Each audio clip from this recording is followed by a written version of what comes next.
రైతు కూడా దేశానికి మరో సైనికుడేనని బీజేపీ రాష్ట్ర అధ్యక్షుడు మాధవ్ అన్నారు. దేశ సరిహద్దులను సైనికుడు కాపాడితే దేశ ఆహార భద్రతను రైతులు కాపాడుతున్నారని తెలిపారు. విజయవాడలో జరిగిన బీజేపీ కిసాన్ మోర్చా రాష్ట్ర కార్యవర్గ సమావేశంలో ఆయన పాల్గొన్నారు.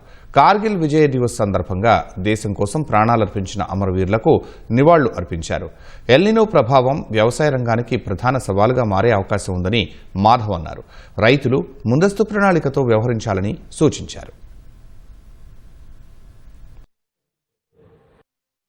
ఈసారి రాబోయే ఏదైతే ఎలినో ఉందో దీని యొక్క ప్రమాదం చాలా పెద్ద ఎత్తున కనుక మనందరం కూడా దీనికి తయారు కావాలి. అందరికీ రైతాంగాన్ని తయారు చేయాలి.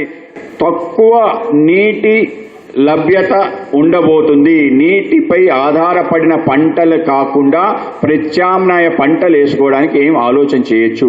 దాంతోపాటు భూగర్భ జలాల సంబంధించిన సంరక్షణ సంబంధించిన ఏ ఏర్పాట్లు చేసుకోవచ్చు, ఆ విధమైన ఏర్పాటు. అలాగే మనకుండేదైతే జలవనరులు ఉన్నాయో వాటిని ఏ విధంగా సంరక్షించుకోవచ్చు, తప్పనిసరిగా వీటి గురించి ఆలోచించాలి.